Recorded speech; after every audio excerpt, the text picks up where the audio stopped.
out, 45 minutes, no pain. But the doctor gave me a prescription of Vicodin in case there was any pain. Oh, I had pain.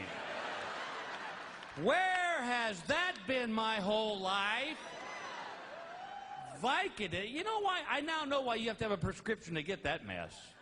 Because when you're on Vicodin, you don't give a rat's ass about anything.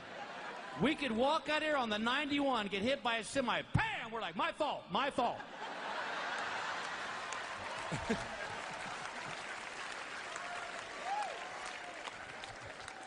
So 2 days after my surgery, we took the kids to the Bahamas on their spring break. And I discovered in the islands of the Bahamas that half a Vicodin and a Bahama mama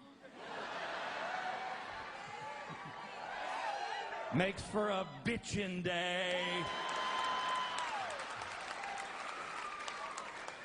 And I found it out by accident.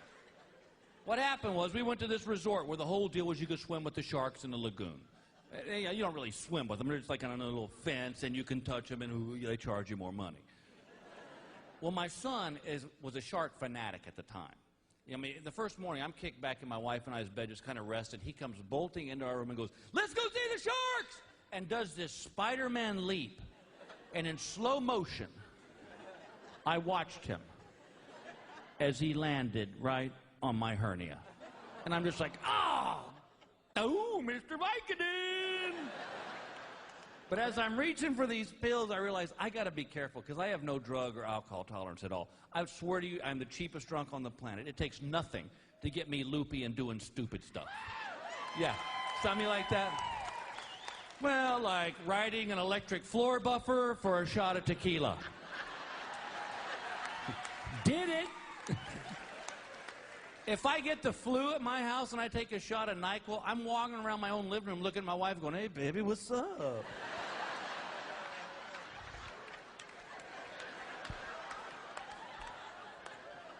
And she's like, "Go to bed." I'm like, "That's what I was thinking about." So I only ate half this Vicodin back at the resort because I knew we were going down the beach. Well, it was about an hour before we got down the beach, and I'd forgotten about it because that's how they work. They don't take away your pain. They just make you forget you ever had any. So I'm lying in this beach chair, and this woman walks by with a tray of drinks, and she goes, "Sir, would you like a Bahama Mama?" And I said, "Well, I believe it's breakfast." So I start swilling this rum drink. Well, the rum and the Vicodin converged in my system. And I was in that beach chair just going.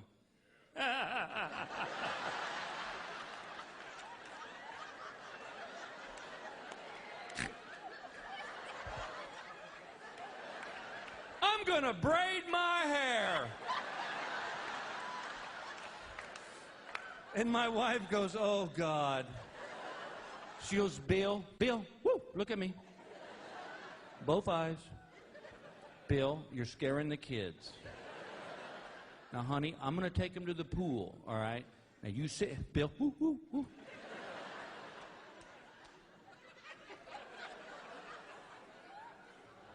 You sit here. Honey, don't talk to anybody.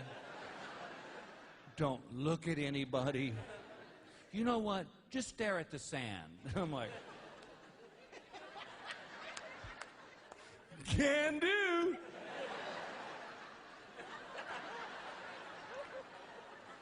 She wasn't gone 5 minutes. And this island guy walks up to me and goes, "Hey, man."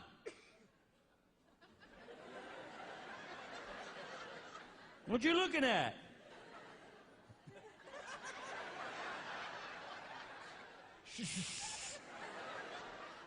"Sand.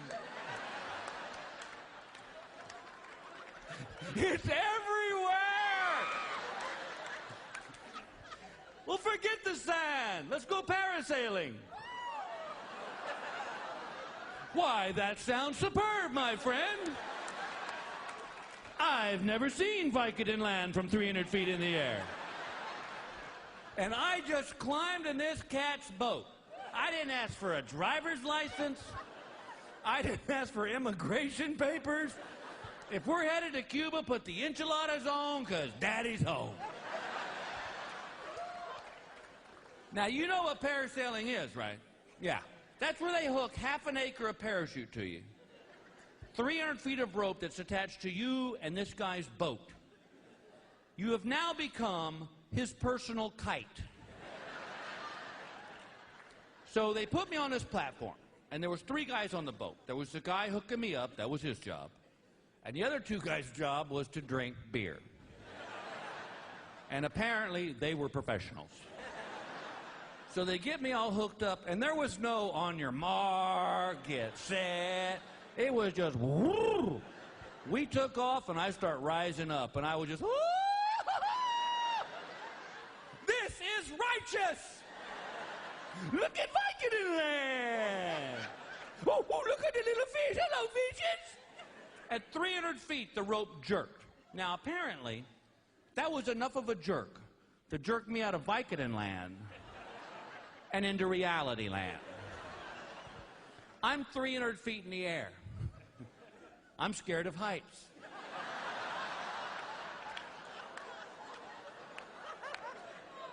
So my first reaction was, ah! I go, bring me down, bring me down. What they heard was, let's go around.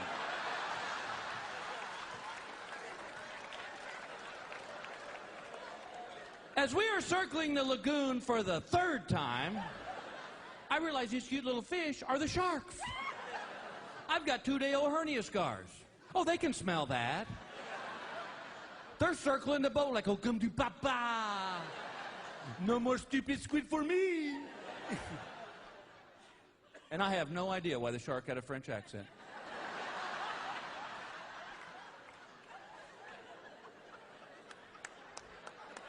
So they start bringing me down. All of a sudden, the 2 guys, remember the 2 guys who haven't paid me any attention at all? Well, now they've got a freaked out look on their face. And they're poking their buddy who's driving the boat and pointing at me. This gets my attention. And I look down and I realize the problem. We are going to miss the platform from which we took off. Oh, not by a lot, but enough. As my toes touch the water, the guy driving the boat screams at me, just poke him in the eye! Ooh, oh my God, the sharks! I literally walked on water, went back to my hotel room, ate the other half of the Vicodin, and watched the Animal Planet.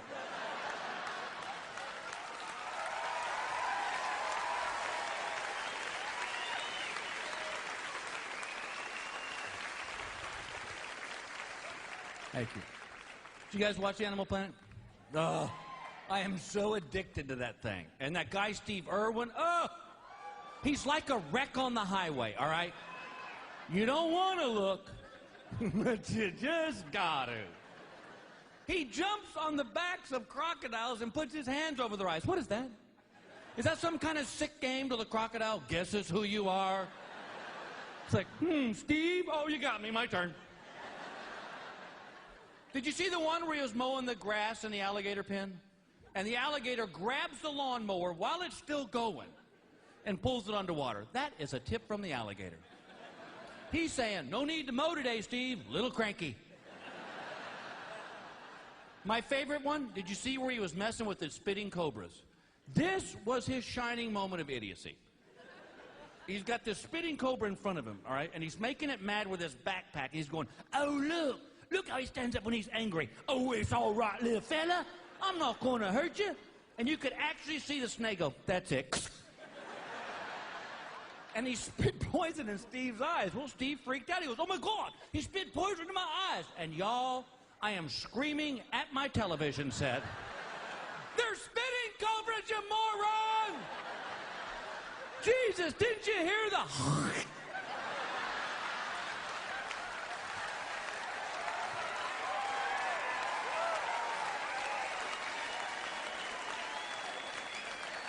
I'm not even a vet, and I know that one. You hear, move. And now they got this woman, the pet psychic. Oh, God. Is there no low that television won't stoop to? This woman actually has the cojones to come out and look in the camera and go, I can tell you what your pet is thinking. You know what, Princess? So can I. If I look out in the backyard and my dog looks like this,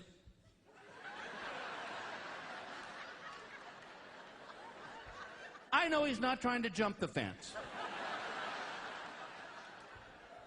She had a guy. He walked this dog on the set, and as soon as he walked on the set, this woman went just like this. She went, oh.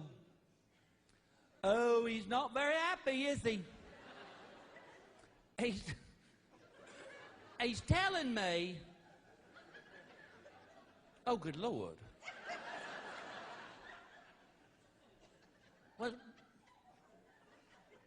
Was he hit by a car? And the guy goes, how'd you know? And I go, because he's got 3 legs.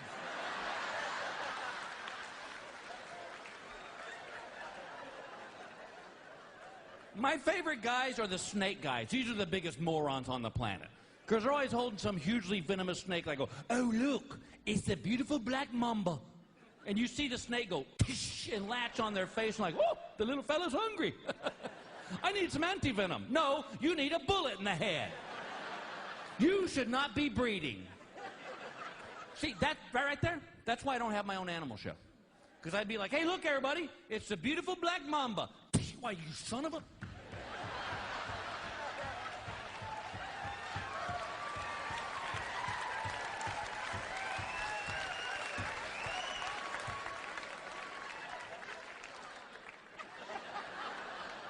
He's sleeping now.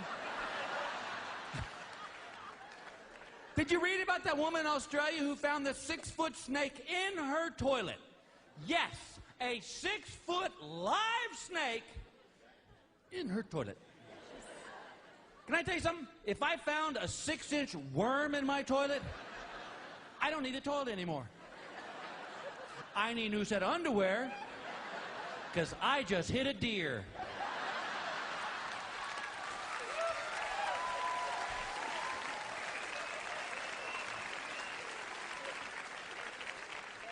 Oh, God bless my wife. That's what she puts up with every day of the year. I do love her, and I think one of the reasons we've stayed together for a long time is because she's a woman and she understands men. And she understands that me being a man, I don't possess that gene that tells me when to shut up. Guys, you ever talking to your wife, your girlfriend, all of a sudden you're in trouble and you have no idea why? I'll tell you why. It's because we have said something we don't realize we've said. Because it didn't go through the shut up filter. My wife is as cute a woman as there can ever be on this planet. And she went to the hair salon one day and they cut her hair and gelled it. And it looked so hot. And she came home and she goes, you like my hair? And I said, oh, baby. I go, your hair looks fantastic. And her eyes lit up and a smile came across her face and my brain's thinking, oh, nice one, Bill. We're going to get sex tonight. Now, just shut up. And my brain goes, how'd they get that greasy look in it? Come back, Shane! I was in line at the grocery store a couple months ago. There was a woman in line in front of me who had, without a doubt, ladies and gentlemen, the ugliest baby I'd ever seen in my life. Don't get me wrong. I love children. This was a Halloween mask with legs, all right? You could not drink this baby cute, all right? And I was just mesmerized by this child's ugliness. And the woman looked at me and I panicked and I went, wow!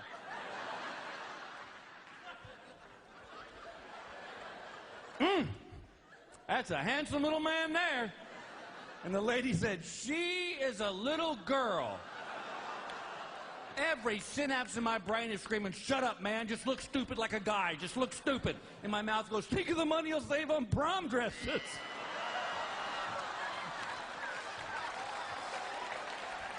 I don't learn.